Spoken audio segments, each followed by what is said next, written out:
नमस्कार विद्यार्थियों, श्री श्रेयस विद्यालय हिंदी माध्यम विषय पर्यावरण कक्षा तीसरी, जिसमें अब हम पाठ 9 की शुरुआत करेंगे, जिसका नाम है बादल आए बारिश लाए। चलिए आगे। अप्पू ने केला खाया। अप्पू हाथी को केला बहुत पसंद है।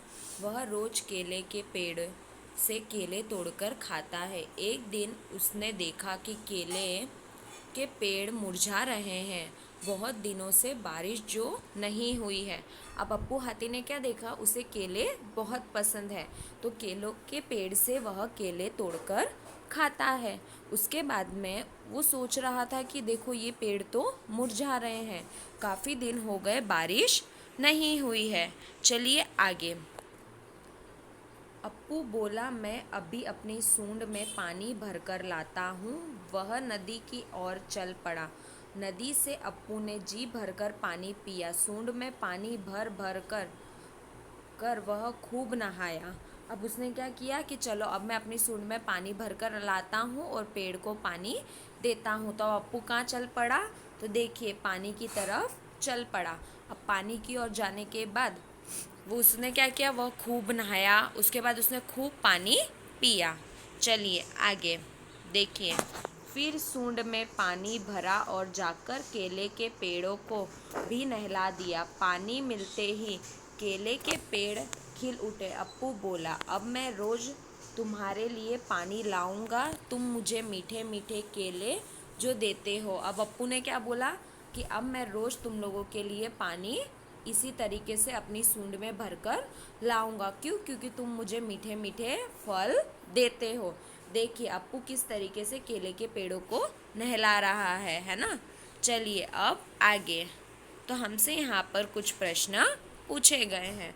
अप्पू को कैसे पता लगा कि केले के पेड़ों को पानी चाहिए? अप्पू को कैसे पता लगा? इसलिए पता लगा क्योंकि केले के पेड़ मुरझा गए थे।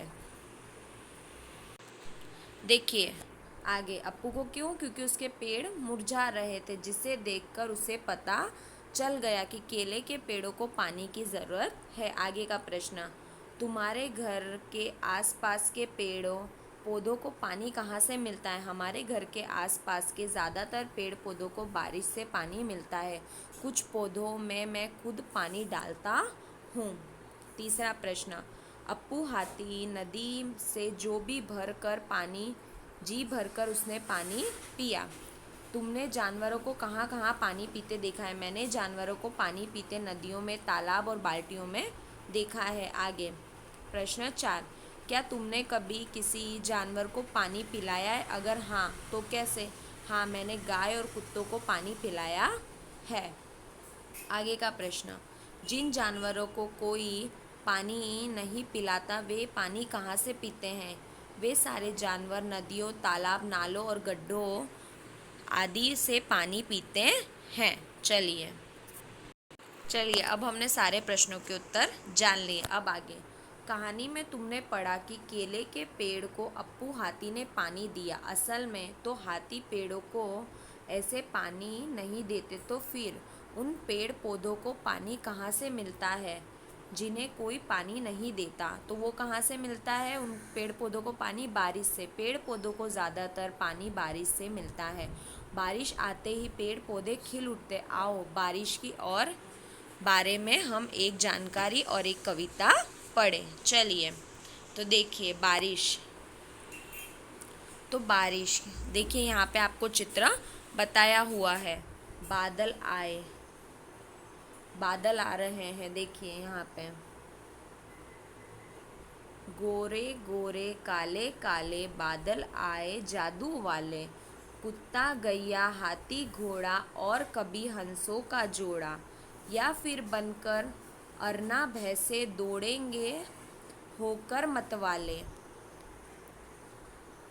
पल में आते पल में जाते महीनों कभी नजर न आते, और कभी जम जाते ऐसे हफ्तों तक न टलते टाले। कभी गुजरते कभी बरसते इंद्रधनुष के रंग परसते, और कभी ओले बरसा के तोड़ गए हैं शीशे प्याले। अब देखिए इस कविता में हमें क्या क्या बताया हुआ है। ये कविता किसने लिखी है? हरीश निगम ने लिखी है। चलिए, तो हमें क्या बताया? गोरे गोरे काले काले, तो बादल कैसे आते हैं? जैसे चित्र में दिखाई दे रहे हैं, गोरे गोरे काले काले बादल आ गए जादू वाले, कुत्ता गैया हाथी घोड़ा हंसों का जोड़ा। तो कुत्ता गैया हाथी घोड़ा जितना भी हंसों का जोड़ा है वो सब आओ, और भैंसे इधर उधर भागने लगे, पल में आते पल में जाते। थोड़ी देर धूप निकलती है फिर बादल आ जाते हैं, फिर थोड़ी देर धूप निकलती है फिर बादल आ जाते हैं। महीनों कभी नज़र ना आते, महीनों तक यह नज़र नहीं आते हैं, क्योंकि काफ़ी समय तक वर्षा नहीं होती है। और कभी जम जाते, ऐसे हफ्तों तक न टल पाते, और कभी लगातार बरसात होती रहती है। तो काफ़ी समय तक ये लोग कभी जम जाते हैं और हफ्तों तक नहीं जाते। कभी गरजते कभी बरसते, तो कभी कभी क्या होती है, बिजलियाँ जोर जोर से कड़कती है ना, तो गरजती है, उसके बाद में बरसते। कभी कभी बादल क्या वर्षा ऋतु के रूप में बरसने लगते। इंद्रधनुष, कभी कभी इंद्रधनुष बन जाता है। ओले बरसाते, कभी कभी वर्षा ऋतु की जगह पे आप देखते हो कि बर्फ़ के ओले गिरने लगते हैं। तोड़ गए शीशे प्याले, अब तोड़ गए सारे शीशे प्याले। देखो कितनी सुंदर कविता लिखी है ना। चलिए अब हम आगे देखते हैं। कवि को बादलों में बहुत कुछ दिखा, क्या तुम्हें भी बादलों में कभी कुछ दिखता है? अब आप देखिए, आप लोग देखते होंगे कि आकाश में जब बादल वर्षा होने वाली होती है तो उसके पहले अलग अलग तरह की आकृति दिखाई देती है ना। बादलों में यह सब दिखाई देता है। चलिए आगे। हाँ, मैंने भी बादलों में विभिन्न तरह के आकार को देखा। मैंने घोड़ा, गाय, भैंस, हवाई जहाज और राक्षसों आदि के आकार को बादलों में देखा। बादल क्या क्या करते हैं? बादल हमारे लिए बारिश लाते हैं। बारिश आने पर तुम्हें कैसा लगता है? बारिश आने पर मुझे खुशी महसूस होती है। अब देखिए आगे। बारिश आने पर बादलों के अलावा और क्या क्या दिखाई देता है? बारिश आने पर बादलों के अलावा बिजली चमकती हुई दिखाई देती है।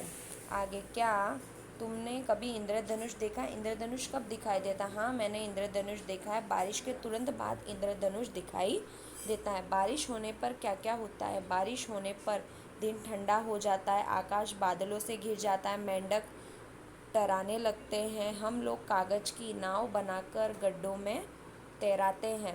आगे का प्रश्न, बारिश होने पर नाव बनाने और उसे पानी में चलाने में मज़ा आता है ना।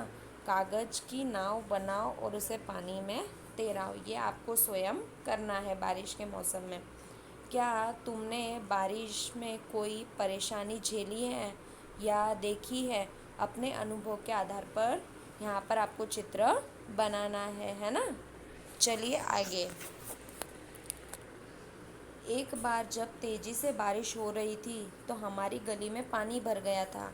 मैं घुटनों भर पानी में चलकर अपने स्कूल से घर आया। मैंने और सभी कई लोगों को बारिश में बहुत परेशानी होते हुए देखा है। मेरे पड़ोस में कुछ दिनों की बनी झोपड़ियां हैं।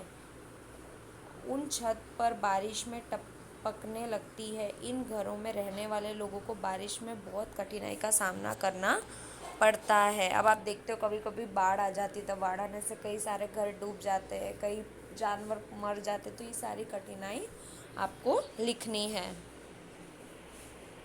चलिए, वाह रे वाह बारिश तेरी शान,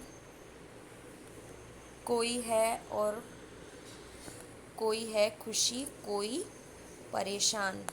वाह रे बारिश तेरी शान, कोई है खुश कोई है परेशान। तो देखिए इस तरीके से यहाँ पर आपका ये पाठ ख़त्म होता है। तो हमने बारिश के बारे में काफ़ी सारी जानकारी ले ली। हमने काफ़ी सारे प्रश्नों के उत्तर के बारे में भी जान लिया। तो आपने जितने प्रश्नों के उत्तर के बारे में जाना, जिस तरीके से अप्पू ने केलों को पानी पिलाया, उसी तरीके से आप भी कोई पेड़ हो जिस मुरझा रहा हो तो आप उसे पानी पिला सकते हो। अब यहाँ पे आपका ये पाठ 9 ख़त्म होता है। धन्यवाद विद्यार्थियों।